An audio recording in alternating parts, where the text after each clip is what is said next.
Chers amis téléspectateurs de Face TV,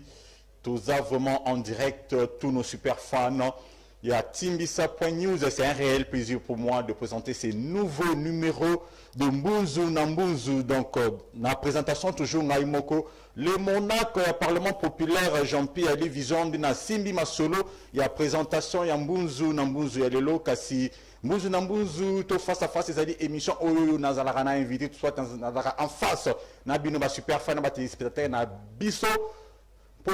Pour décrypter les dernières actualités de la République démocratique du Congo, kasito komakayango na lokoto ya ifanasa na www.timbisa.news kasito zongaka awa boye na lingala to na kinoiserie pour donner l'accès à l'information pour tous. Kasi actualité ezalaki bongo débordé par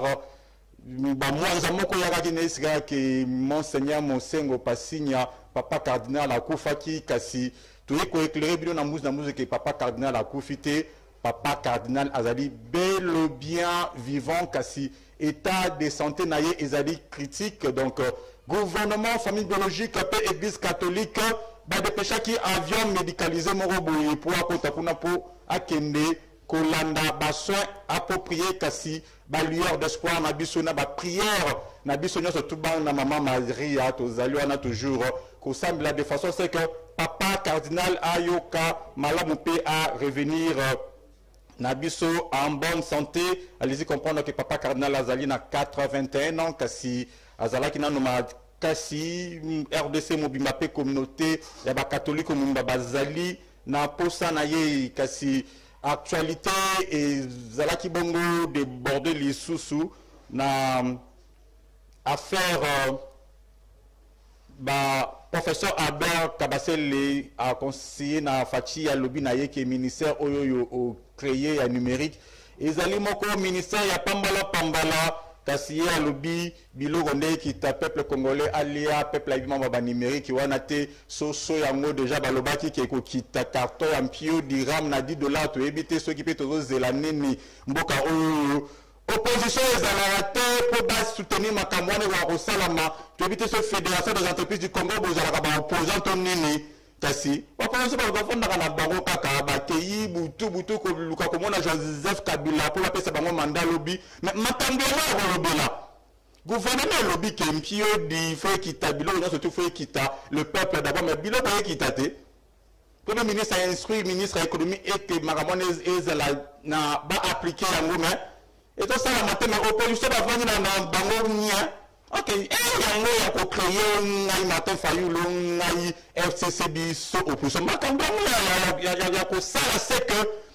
gouvernement et sala makambo oyo a laki vraiment na nzamulara na kina ko soma poso na réel moroboyi mama moroboyi akinda kina mombongo na ina uzagambela pona ko somba Thomson no babinga rampio dina Kinshasa mais akomi kuna mbongo na ekomi mukiya kasa ke biloko kitia memiga mwa $10 akomi kuna mekasi mama wana ba pesi nini ba pesi mungu se pola kineno ka ateka no ka bongo tala makambo ezokomela mboka na biso Congo en tout cas ba konzi ya mboka bo sala effort de façon c'est que makambo oyo bolaki peuple congolais ezalaka ba promesse te ezala makambo oyo ekose réalisera pe tolobaki pe à l'est de la République mais si le lot insécurité ezali ko continuer na ko kitisa biloko pe il faut tocha état de siège tonini en tout cas fait bo sala makambo malamu gouvernement bolakisa biso ke bino nde boza ko gouverner en tout cas to sala makambo ya malamu kasi actualité ezalaki lisusu débordé par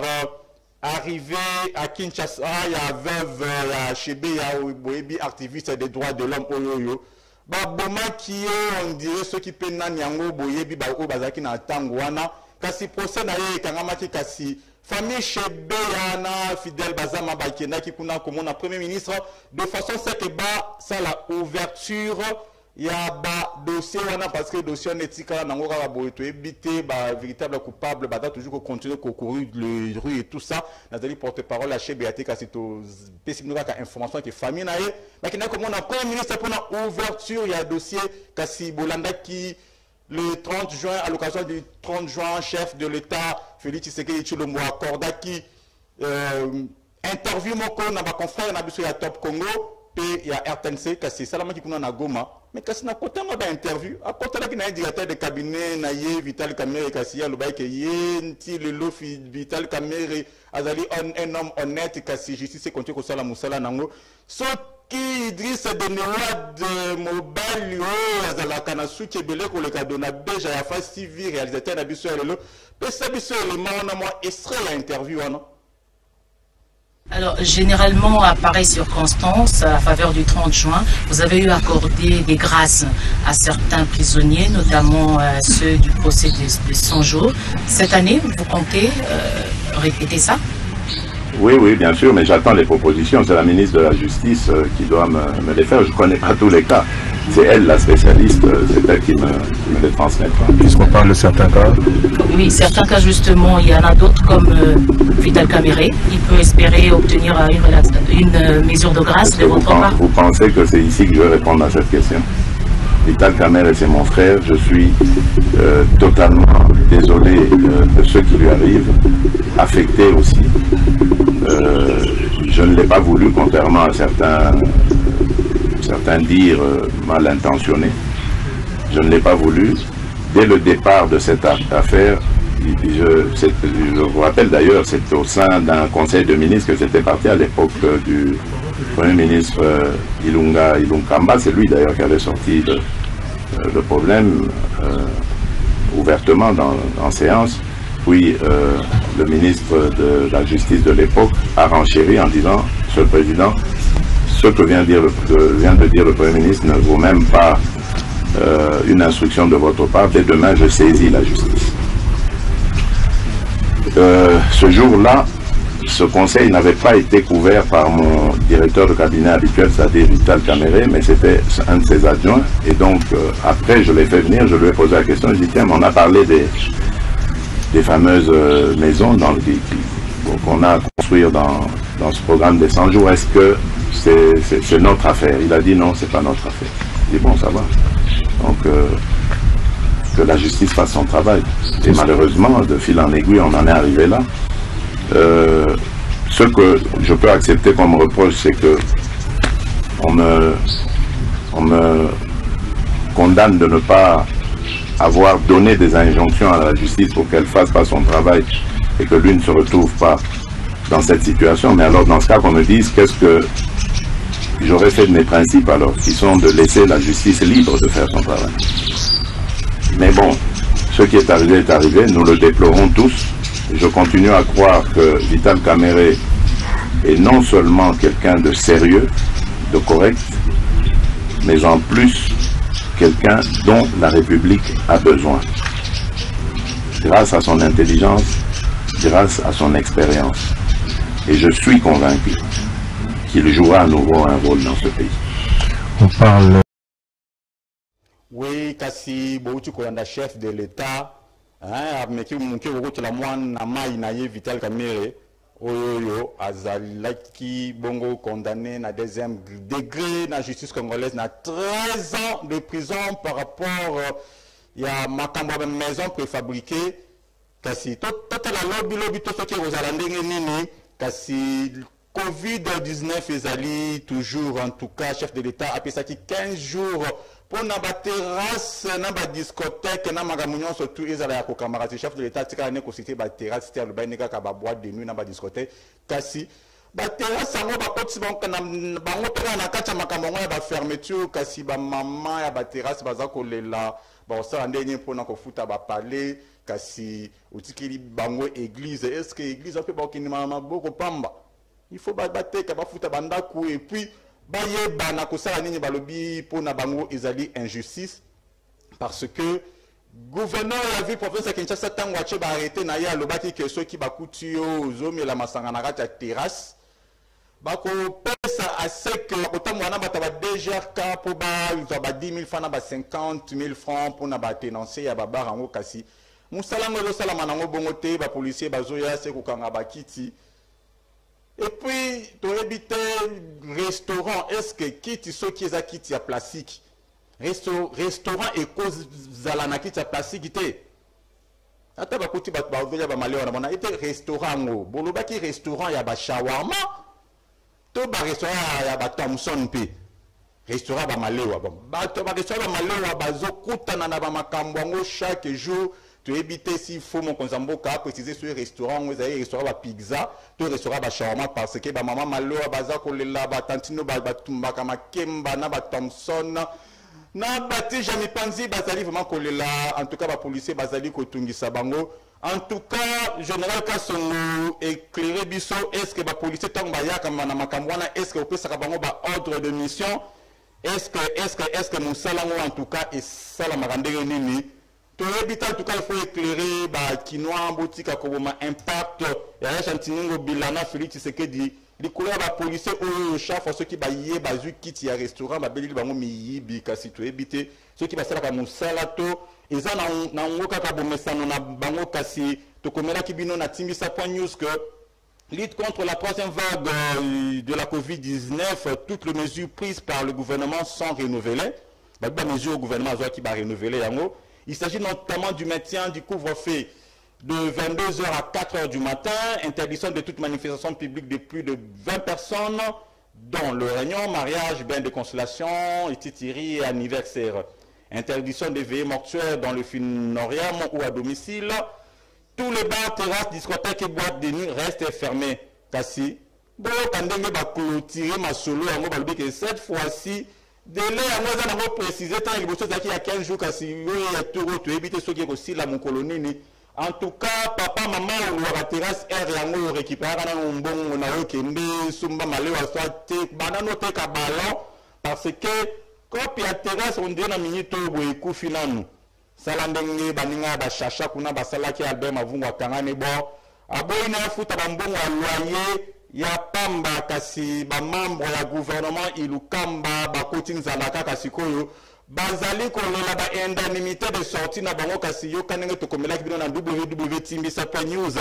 le membre du gouvernement ilukamba dans la rue cette semaine kasi balba semaine bango pe ba kotambola banyo ko ki peuple na kolela saka peuple nzala olia kusala musala ba komaki ba bloko moko boye pona ba agenda politique na bango kasi ba bimisi bango kaka siko ba komo le lanzala bango ba lobi bango pe ba kosala marche kasi ba préciser bon nous étions privés de frais de fonctionnement pendant 6 mois avant la remise et reprise dit AG Matembo. Il faut payer aussi nos indemnités de sortie et celles des membres de nos cabinets. Nous étions aussi comme vous l'ancien gouvernement Sama Lukonde. C'est une honte pour la République à qui nous avons rendu de loyaux services. Ouanezalaki bongo maloba age maté monzale côté li bango en tout cas bazole la mbongo na bango en tout cas premier ministre Sama Lukonde tala pe ba wana pe ba ancien collègue na bino nzale bando za bango en tout cas nzale comité na haut de gamme maintenant ba membre du gouvernement en tout cas il faut que le lango kombo mususu kasi na ba dernière nouvelle de komela kibino que loi c'est la congolité de Noël Chani kasi a déposé yango déjà na bureau et assemblée nationale kasi a lobby qui a ça identifié ba député oyo ba ko porter yango na perchoir pe ba ko défendre yango kuna na ba assemblée nationale kasi to komela kibino lisusu qui paiement toujours na chapitre ba indemnité de sortie ba ancien ministre oyo gouvernement ilukamba o basala ki le roté bazalika ko lukambongo ba lobby siko autour comme ministre na bango ya kala sele pa ndo bloquer makambo ya mbongo kasi actuel ministre des finances Nicolas Kazadi pe azuma système a bloqué ça là on a moi dimi kankana ba lobby ke yende mutazali ko bloquer sortie ya ba indemnité de sortie na bango oyo elalisi ba ancien membre ya gouvernement ilukamba nzalati sikoyo kasi beaucoup s'interroge ba bomba kité 6 mois ya pamba kaka sikoyo beaucoup mo le lanzale bongo population oyo tous les jours ba la kanzala tango yiso bon ça l'appelle le rotétan au bandaki ko gouverner bango. Et alors on est allé maloba le monarque ya parlement populaire ngai Jean-Pierre Ali Vianchimanga danaza ko ba makambu oyo. Et le bon c'est parce que le Parlement populaire où Nazali ko dirige ba zalaka na micro ya kolobate ba le baraka na CC mais les amis micro na bango le monarque na bango ayaka pour na ko éclairer l'opinion et puis pour na ko pousser ba décideur ba ko répondre à ba déshydrata ya peuple congolais kasi na politique to komela kibino les sources que pasteur Roland Dalo hier conseiller qui chef de l'état c'est la deuxième mandat kasi présidentielle en 2023, les regroupements politiques de Pius Mabilou annoncent officiellement son soutien à Félix Tshisekedi Boyebi Pius Mabilou il y a Soutarané premier tant où il y a chute le gouvernement et le Kamba il y a d'ailleurs Moutaliboso il y a Kolbaka Katsi Nangamba Union Sacrée parce que pour la élection en 2023 sauter les autres premiers à l'obité il y a candidat au regroupement politique na bango Ezali Bongo Ndeko Félix Tshisekedi kasi état de siège et Tchamaki Kuna na ba est de la République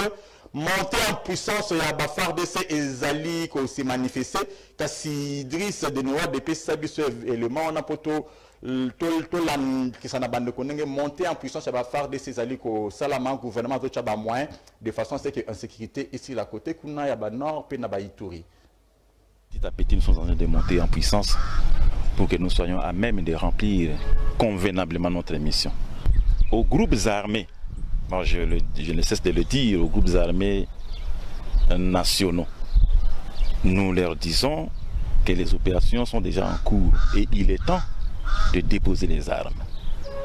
Nous les disons toujours, ceux qui ne vont pas déposer les armes, nous allons les traquer jusqu'à leur dernier retranchement. La montée en puissance de l'armée avec cette dotation rassure la fin de l'aventure des groupes armés pour que la population aspire 20 ans après à la paix et à la quiétude en province du Nord Kivu.